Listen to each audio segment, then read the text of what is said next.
2022 has been over for the past 2 weeks, so I felt this was the perfect time to rank my top 10 worst movies of the year. So I'm going to waste no time and just jump right into it.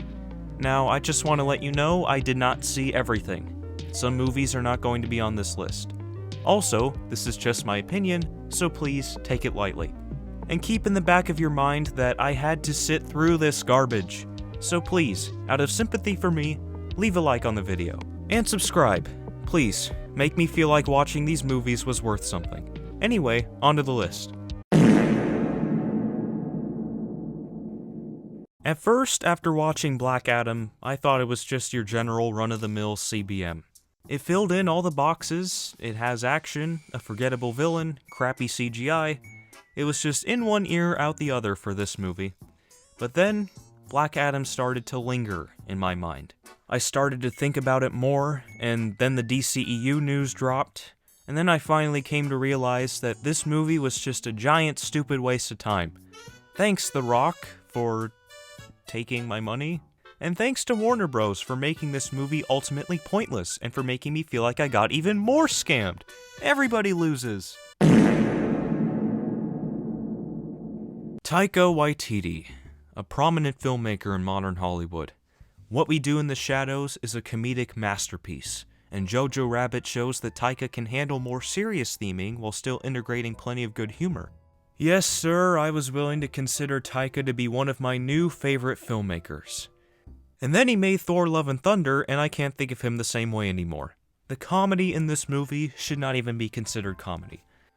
I always hate it when movies try to belittle the audience and make us feel like the stupid ones. And that was how I felt pretty much the entire time while watching this thing, because the jokes are so lowbrow and just straight up annoying. Do you still think screaming goats are funny? If you said yes, leave. I used to like Korg, but then he went from being the comic relief to the annoying comic relief. Thor has never been more goofy and idiotic until now, and Natalie Portman feels so out of place here. She can never really bounce off all the other goofiness here. And then there's the horrendous CGI. What is this? How is this approved? Pickle cheese that boy. Hey. But hey, at least Christian Bale gave it his best effort, and the song choices are pretty good too. I can't tell if Taika tried too hard with this movie, or if he just did the bare minimum. Either way, Thor: Love and Thunder is certified ass. And Kevin Feige, please just slow down for a bit. We don't need to consume Marvel content every month, okay? Just stop. Just stop. If you want to talk about filmmakers that fell off, let's talk about John Lasseter. This man was once a leading force in the animation industry. I looked up to this guy, I'm willing to admit. But then, he made Cars 2, did some unforgivable things, got fired by Disney, and now he's working for Apple and produced this subpar movie. The animation in Luck is nothing special, really. The plot and characters aren't really anything special either. I guess the world is kind of unique? And John Ratzenberger came back? I don't know, there aren't many positives here. Luck feels like an idea that circulated around Pixar for a while, but wasn't developed enough to deserve to be made into a movie. And if that is the case, it still shows here. This movie just exists, and that's about it. If you want to see a much more entertaining and charismatic movie about Luck, then watch Bullet Train, cause that is worth your time. Just like how gray is a dull color, The Gray Man is a dull movie. Easily the most bland movie I saw in 2022. And this was made by the Russo brothers, the guys that made Infinity War and Endgame and the movie with Tom Holland's butthole. They have shown themselves to be more than competent in making good, memorable action movies. Well, I can't really tell you about the Tom Holland butthole movie, but all their Marvel stuff is really great. Which is why it's kinda sad to see this movie have so much bland action and set pieces and some of the least memorable characters in recent film. Like seriously, I don't remember any of these characters' names or anything about them. I don't care, I didn't care when I watched it, and I still don't care now. And worst of all, this was only 2 hours, but it was the most tedious 2 hours ever. Yay. And Netflix wants to make a franchise out of this thing, which just about shows you how depressing the current state of Netflix is. But some of the other entries on this list further prove that point. Just you wait. Thank God Halloween ended, for at least another 5 to 9 years. I don't understand why so many blockbuster franchises just can't seem to stick the landing with their conclusions. Star Wars failed, I heard Game of Thrones failed, another franchise failed, which I will talk about next, and Halloween failed. There is so much wrong with this movie that it didn't even feel like the last one. First of all, they introduce Corey, a completely new character with no prior setup, and they make him a primary protagonist in the last movie of this trilogy. As a result, he just comes off as a total creep and a douchebag. Incel Myers, Bully Myers, r/nice guy Myers, whatever you want to call him, he sucks.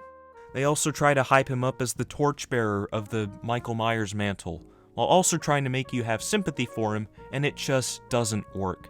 Speaking of Michael Myers, the guy of this entire franchise, he's only in the movie for about 10 minutes. Yeah, in the big conclusion movie. He also only has 3 kills, which is the lowest Michael kill count out of any Halloween movie ever. This whole movie should have just been about Michael Myers versus Laurie Strode. No Corey, no stupid romance, just these two going head to head and playing mind games with each other one last time.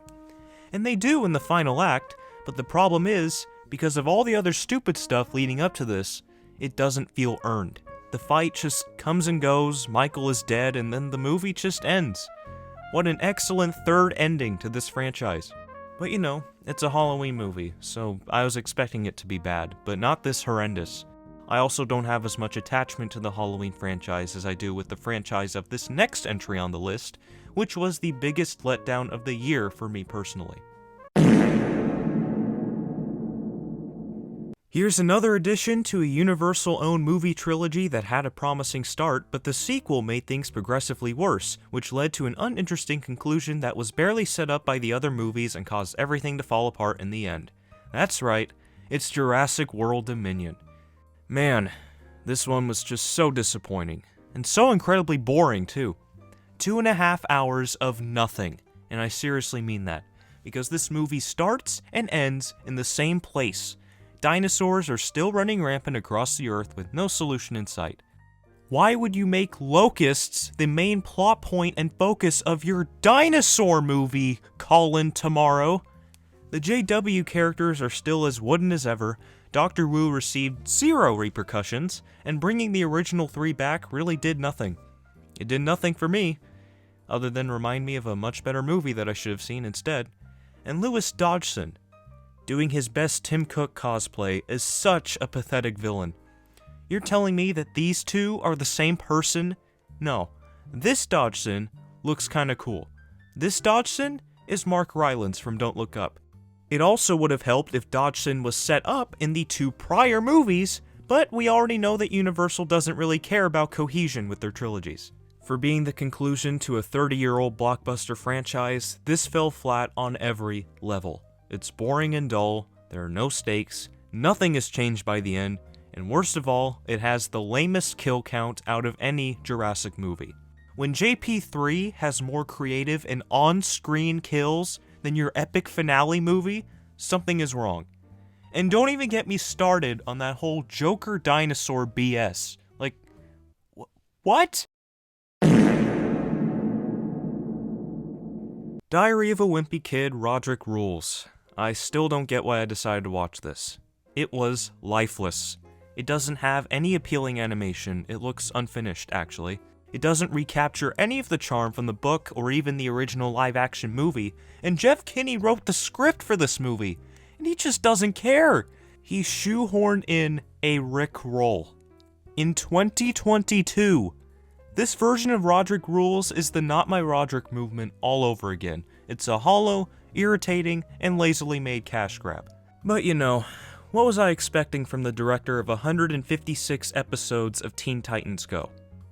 And I'm not kidding, that is literally the only other thing this director has ever done. And now we move on to what I'm going to call the Unholy Trinity. The next 3 entries on this list were so unbelievably awful that they deserve to have their own subsection.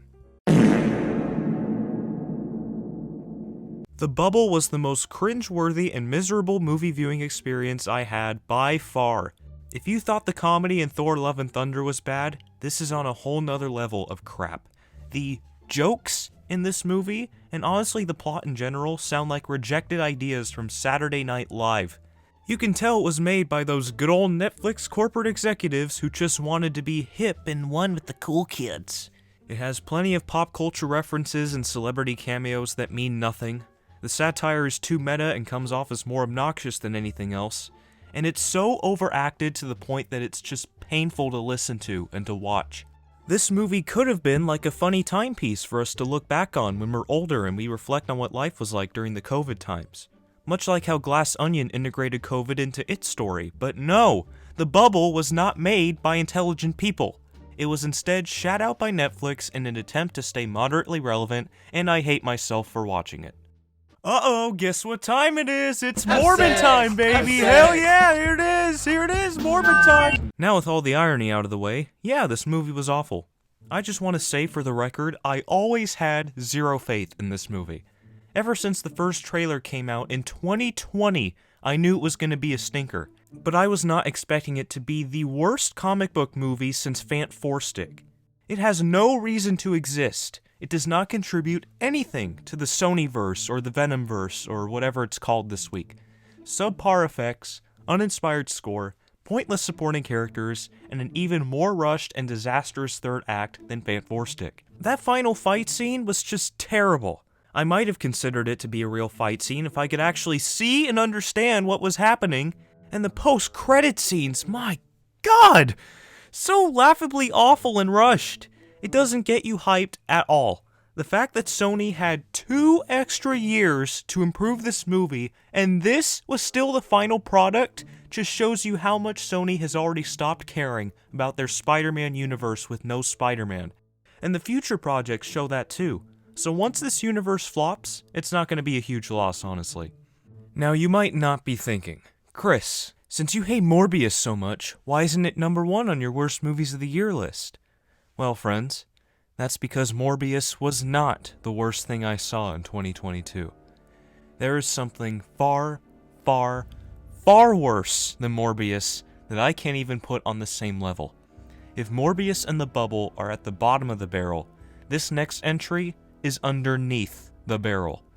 It's the worst thing I've seen this year, and probably the worst thing I have ever seen. And that thing is Marmaduke. I don't even know where to start. This thing caused me to do something I had never done before. For the first time ever in my movie viewing experience, I tapped out.